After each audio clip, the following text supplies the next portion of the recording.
Madame, Monsieur, bonjour, bienvenue aux Nouvelles Africaines de la semaine sur Go Africa.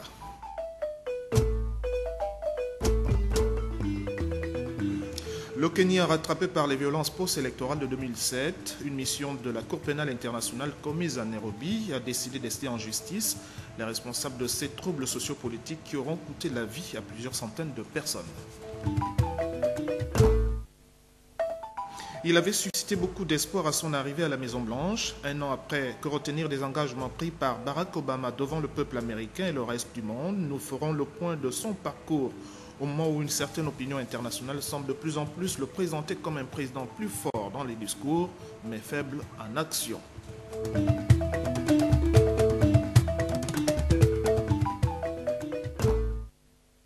Nos invités sont Jean Delors Bioré, docteur en sciences politiques, Célestin Elengema, journaliste. Messieurs, bonjour. Bonjour.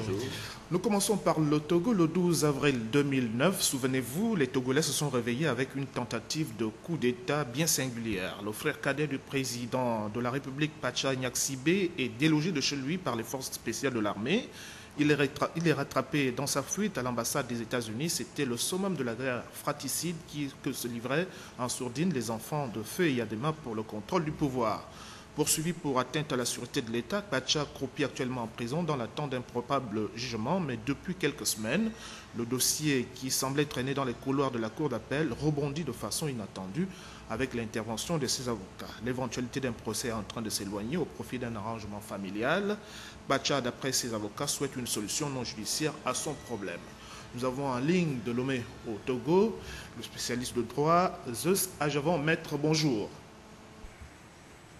Bonjour. Excusez-nous de vous avoir fait attendre longtemps au téléphone. Cette démarche surprenante à la vue des charges qui pèsent sur l'inculpé n'en est pas moins une main tendue à son président de frères.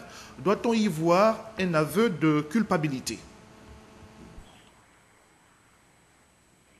Alors non, mais vous savez, c'est de la présidente de la République que nous avons eu des signaux de recherche de compromis, de recherche de médiation, de recherche de solutions à l'amiable.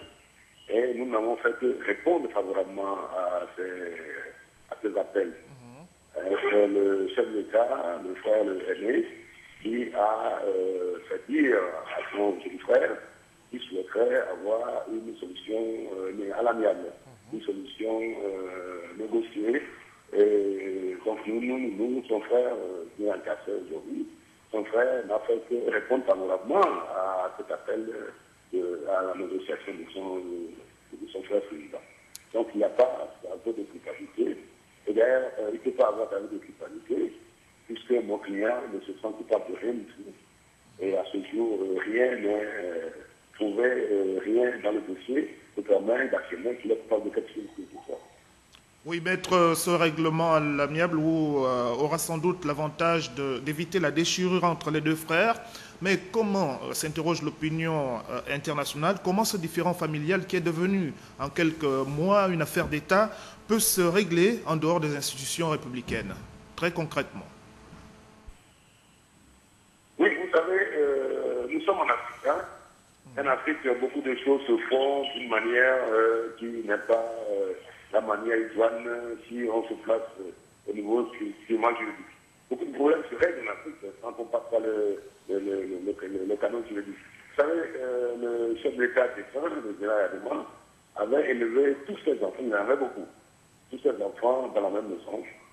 Tous les enfants qu'il avait de différentes femmes, il les avait tous rassemblés. Et c'est lui-même qui s'est occupé de leur gestion, s'est occupé de leur éducation, et dans la même maison. Et une grande maison, évidemment.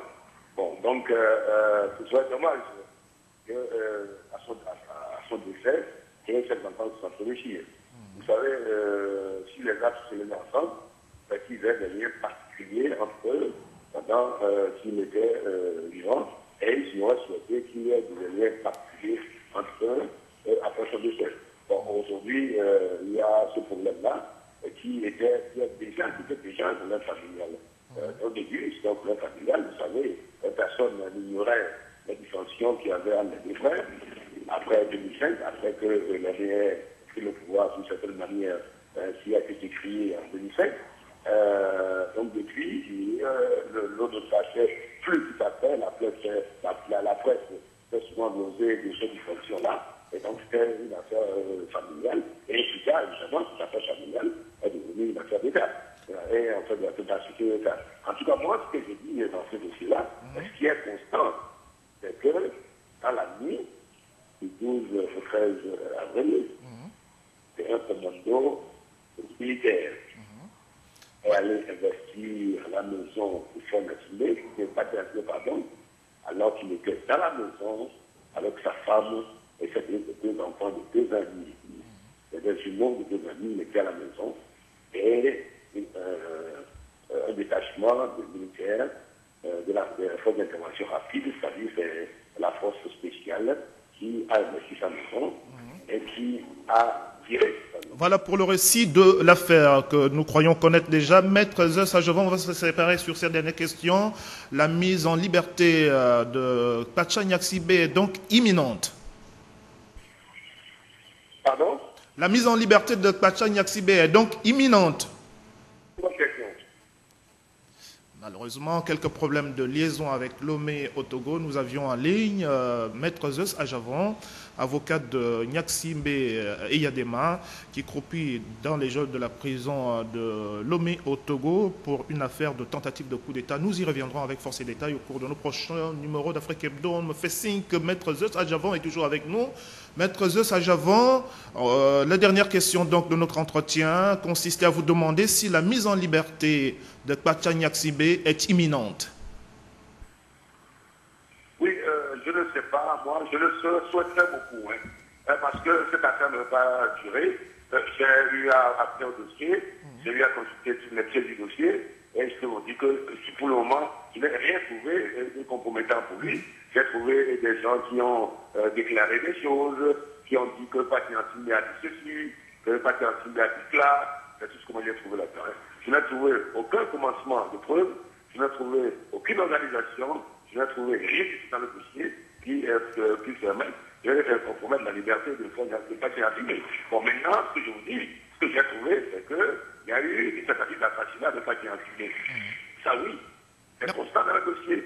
Mais pour le reste, il n'y a rien dans le dossier qui permet de dire que Pacha Nyaksibe est coupable. C'est pour cela que je souhaiterais beaucoup qu'on puisse régler ça à l'amiable et qu'il puisse être libéré dans les plus brefs délais. Voilà ce que, soit sans qu'on ait à faire un procès, sans qu'on ait à aller plus loin, parce que ça n'a arrangé ni le président de l'Afrique, ni le Togo, que le Togo soit sur la place publique de cette façon-là. Merci beaucoup, Maître Zeus Ajavon, pour votre disponibilité. La suite de cette émission dans quelques instants seulement.